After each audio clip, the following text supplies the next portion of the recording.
Bonjour les amis, bienvenue chez LuxGears. Aujourd'hui, je vous fais une vidéo récapitulative du rodage de ma GR86. Alors, je vais faire ça en 4 étapes. D'abord, je vais vous parler de ce que je pense de son look après avoir roulé avec pendant 2-3 mois. Ensuite, l'intérieur. En troisième position, je vais vous parler de l'ensemble moteur-boîte, comment est-ce que je ressens tout ça. Et enfin, en dernier, je vais vous parler de mon expérience de conduite. Je vais essayer de ne pas le faire trop long. C'est parti. Alors, le look. Eh bien, cette voiture, quand on s'en rapproche, on se rend compte qu'elle est petite. C'est vraiment pas une voiture aussi grande que ce qu'elle a l'air sur les photos ou sur vidéo. Elle est très compacte, ce qui explique aussi un peu son poids assez léger. Je le rappelle, 1275 kg. Et en étant compacte, elle a aussi une forme assez trapue. J'aime assez bien le fait qu'elle est assez ramassée sur l'arrière, des formes galbées, une face avant assez agressive par rapport aux optiques qui sont sur fond noir. Au début, quand je l'avais découverte, je l'avais trouvée un peu quelconque, mais je dois dire que en la découvrant tous les jours, je m'habitue, et puis peut-être aussi parce que je regarde sur Internet les différentes vidéos avec les préparations et autres, ce qui me vient à parler de sa hauteur de caisse, qui est peut-être un peu trop haute d'origine. De même, les roues sont un petit peu trop rentrées dans les passages de roues. Alors, comme j'ai monté les pneus toute saison sur les jantes d'origine, je suis occupé à réfléchir de mettre des jantes avec un déport un tout petit peu plus large. Je ne sais pas trop, j'hésite parce que bon, en même temps, je vais changer la largeur de voie de la voiture, je vais changer un peu les géométries. J'hésite beaucoup, mais si je le fais, je serai obligé de la rabaisser parce que sinon ce ne sera pas beau. Une voiture avec des jantes larges et qui est toujours très haute, ça ne va pas être terrible. Donc voilà, je vais réfléchir à ça. Je vais vous mettre un peu une représentation des jantes que je pense acheter. Dites-moi ce que vous en pensez. On passe maintenant à l'intérieur. Alors là, j'ai vraiment beaucoup de choses à dire. D'ailleurs, je me suis fait une petite liste. Ne m'en voulez pas si je regarde de temps en temps. L'intérieur. D'abord, je trouve que quand on rentre dans la voiture, l'ambiance, elle est vraiment très particulière. J'aime beaucoup son ambiance toute noire. Elle a ce côté racé. Je ne sais pas pourquoi, mais j'ai un petit peu l'impression de pénétrer dans une Porsche de l'ancienne époque. Donc voilà, c'est un truc qui m'est personnel. Vous me direz ce que vous en pensez. Sinon, les sièges, pour moi, en tout cas les sièges avant, c'est le point fort de cette voiture. En ce qui me concerne, je suis super bien assis dans ces sièges. Ils sont à la fois enveloppants, confortables, et la courbure du dossier, pour moi, elle est parfaite. Je suis super bien dedans. J'ai pas mal au dos avec cette voiture. Par contre, il faut bien avouer qu'elle est basse et que pour rentrer et sortir, c'est pas évident. Faut être flexible, faut être jeune encore.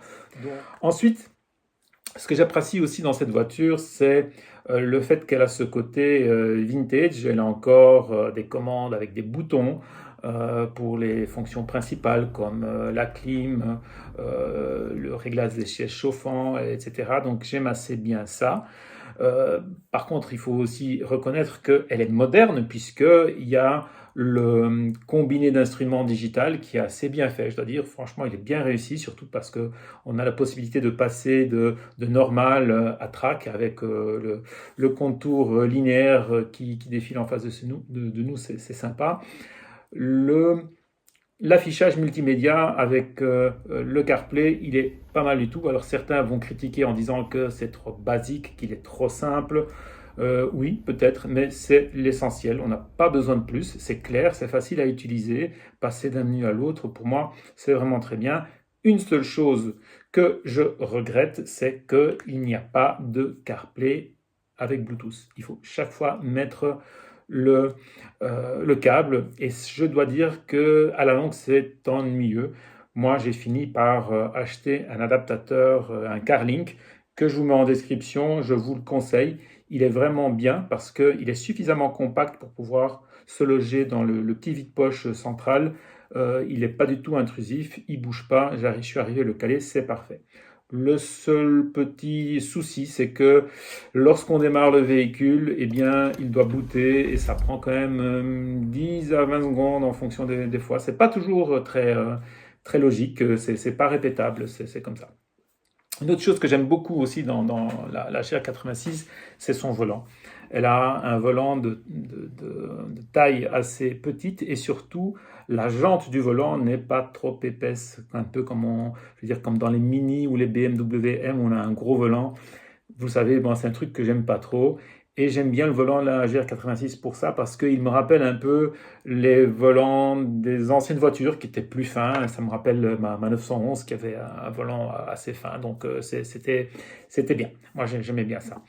Que dire d'autre? Ben, les matériaux. Alors, c'est vrai que ben, c'est une voiture qui coûte pas cher. Franchement, pour 35 000 euros, voire 34, suivant les marchés, tout ce qu'on a, c'est pas cher. Donc, fatalement, ils n'ont pas pu mettre des matériaux de bonne qualité, enfin, on va dire de flatteurs, partout à l'intérieur. C'est souvent du plastique dur. Ils ont fait l'effort de mettre toutes les surfaces qu'on touche avec un matériau agréable, comme du cuir sur le volant, le pommeau de vitesse, les poignées de porte. Aussi, le dessus des portes et la casquette des instruments, elle est traitée en alcantara, ce qui lui donne un petit côté, on va dire, premium, en phase avec les sièges qui sont en alcantara et cuir. Attention, je parle de la version sport ou premium, qui à ce moment-là est plus chère et qui a aussi les jantes de 18 pouces. Un petit défaut, c'est le cruise control. Alors au niveau du cruise control, il marche bien. D'ailleurs, j'ai retrouvé la commande que j'avais à l'époque dans une Lexus au niveau du bas du volant, ce qui me convient, c'est pas trop mal.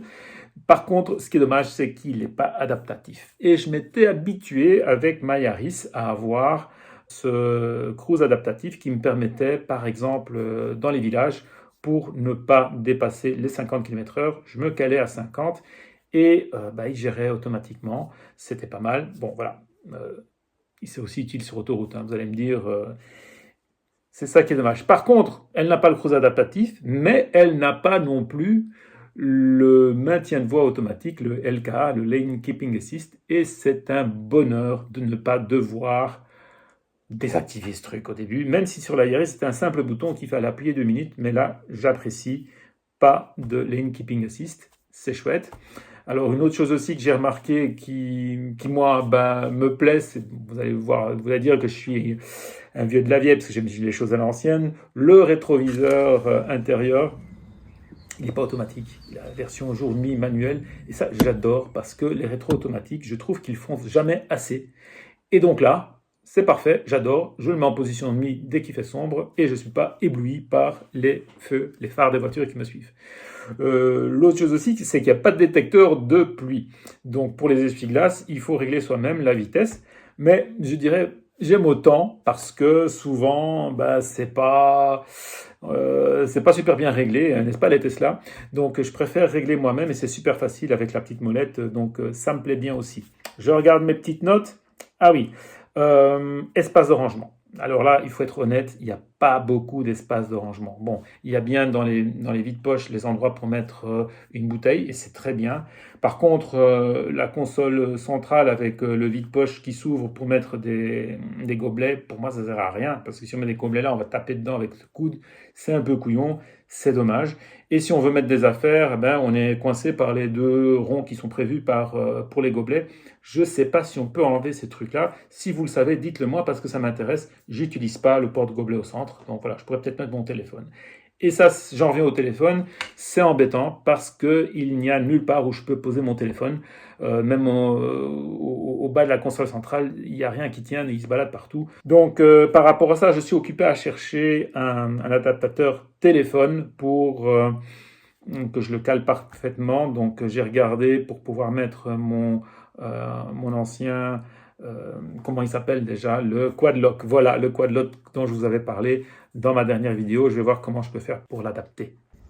On attaque moteur boîte, c'est parti. Alors, le moteur, quand on le démarre, bah, sonorité un peu quelconque parce que échappement très étouffé pour respecter les normes européennes. Donc ça, c'est dommage. J'aimerais bien mettre quelque chose d'un tout petit peu plus sonore, mais je trouve rien qui soit à la fois homologué et qui donne un son correct. Alors, au niveau du son moteur, quand on roule, On a une émulation via le haut-parleur à l'intérieur de l'habitacle. Il y en a certains qui détestent. Moi, je suis un petit peu entre les deux, je vous explique. Je trouve que à mi-régime, entre 3,5 et 4,5, 5, c'est pas mal fait. Ça donne un petit ronronnement assez sympa. Par contre, c'est vrai que quand on va dans le haut régime, ça fait vraiment artificiel. Et je dois dire, je ne suis pas grand fan de ça. Donc, c'est dommage parce que, je dirais, c'est une voiture au look sportif, etc. On aimerait bien avoir un son un peu mieux. Alors, au niveau du moteur en lui-même, j'ai été assez surpris. Je vous avais déjà dit dans mes vidéos précédentes, quand j'avais essayé la rouge de presse, c'est une voiture qui a une réaction pédale assez agressive. Et de ce fait, elle donne l'impression d'avoir plus de couple qu'elle n'a en fait. Donc, pour rappel, elle a 250 newtons, mais quand on roule comme ça dans le trafic, sa réaction à la pédale, elle est instantanée. Et on a vraiment, sur les premières secondes, l'impression d'avoir, je sais pas, 300 newtons. Mais bon, dès qu'elle a donné ce qu'elle peut donner, eh bien, elle se calme assez vite. Et après, il faut monter dans les tours pour avoir de nouveau de la pêche.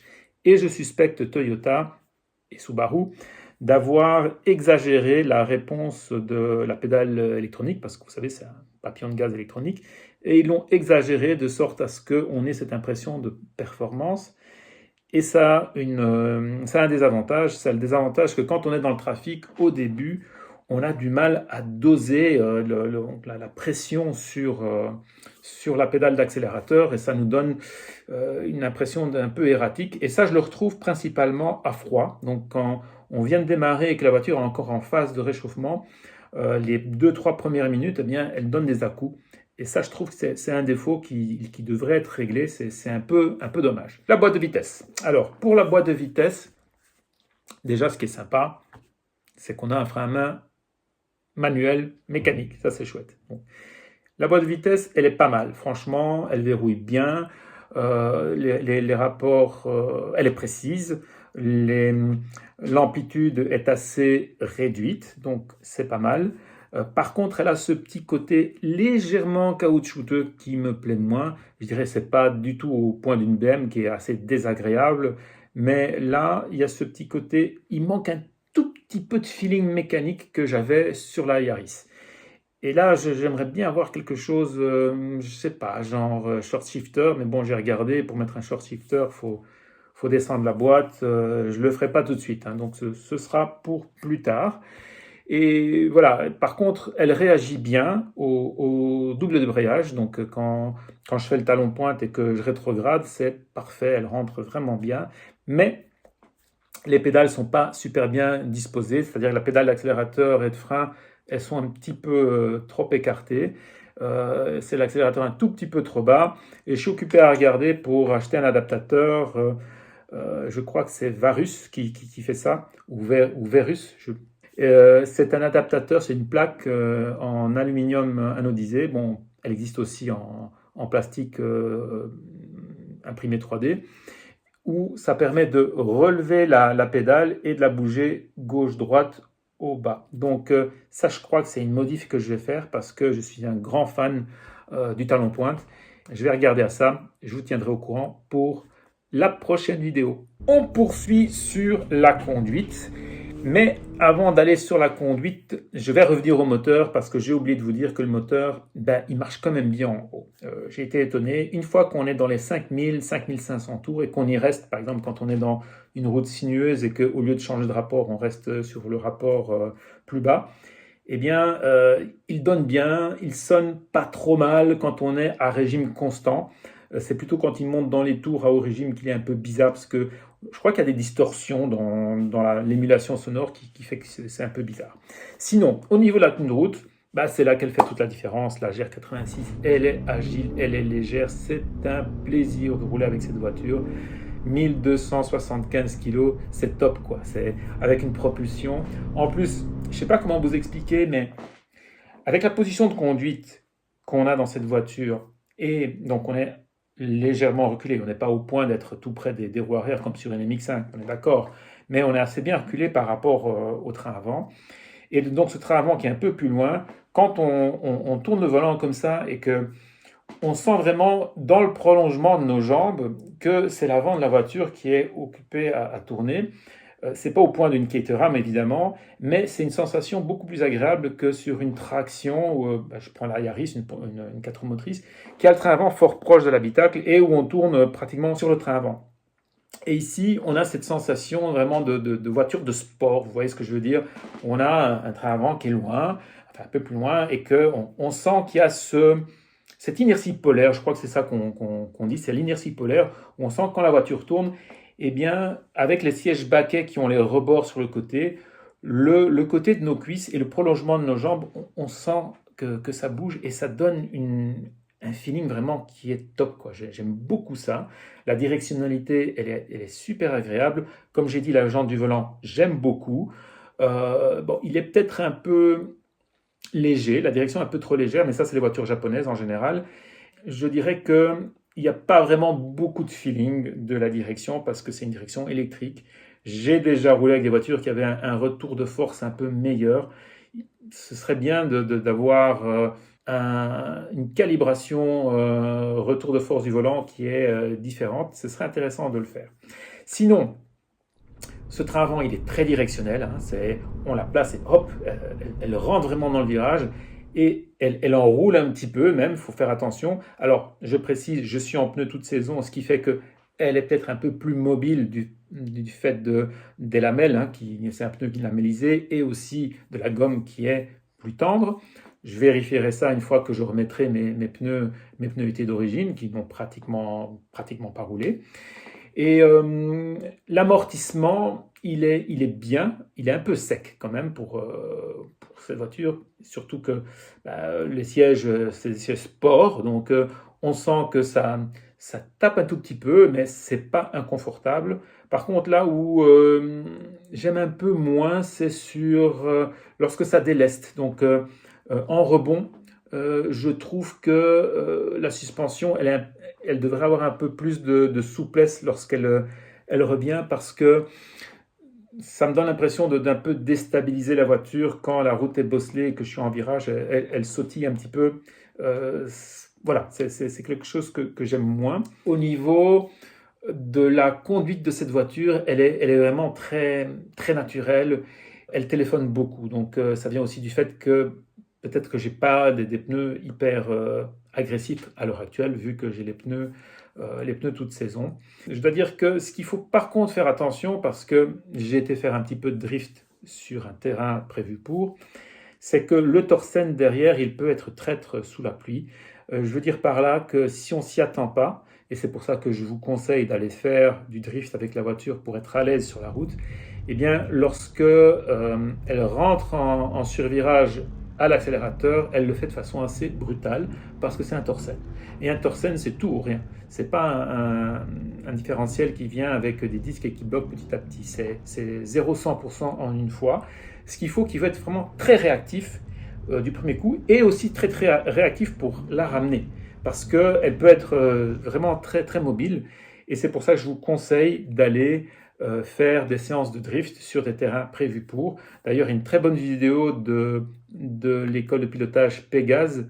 Yann nous explique vraiment bien le mode d'emploi de la GR86. Il explique que quand on rentre dans le virage sur les freins, eh bien, elle part gentiment, on arrive bien à la contrôler, mais il faut faire très attention en remettant en gaz, de ne pas être trop méchant, trop violent, sinon elle part d'un coup.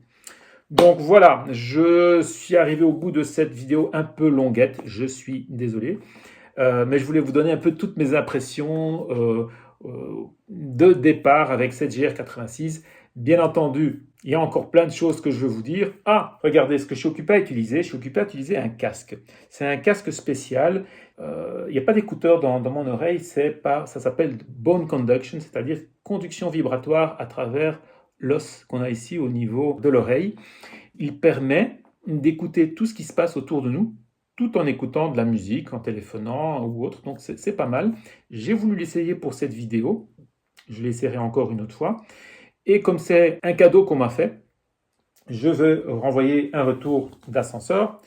Je mets ici la marque. Celui-ci s'appelle le Open Run Pro. C'est Shox, la marque Shox qui l'est fait. Je vous mettrai le lien sur Internet si ça vous intéresse. Mais alors celui que je trouve génial, c'est celui-ci. C'est OpenSwim. Alors, je ne sais pas si vous êtes fan de natation. Moi, je nage 1 à 2 fois par semaine, en plus de faire mon autre sport qui est la course à pied. Et ce truc-là, il est top parce que regardez, c'est comme ça, c'est tout petit. On le met derrière les oreilles.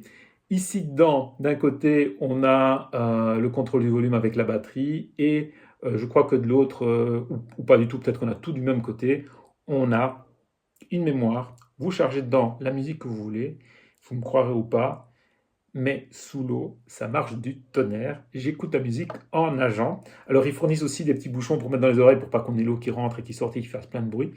Mais c'est vraiment pas mal. Des deux, si je dois en choisir un, c'est celui-ci parce que il est vraiment top. Je dois reconnaître que celui-ci, au niveau son, c'est pas fantastique. Ça peut pas rivaliser avec des super bons casques où on met les oreilles, où on met dans les oreilles. Mais c'est une bonne solution pour, par exemple, conduire. Je crois que pour conduire, on a le droit, vu qu'on entend. Donc voilà, j'en profite pour donc faire un petit retour d'ascenseur à cette personne que j'ai rencontrée et qui distribue ceci. C'est pas mal du tout. Je vous mets le lien pour aller l'acheter sur Amazon si vous voulez. Et voilà, je termine cette vidéo. Je vous dis à bientôt.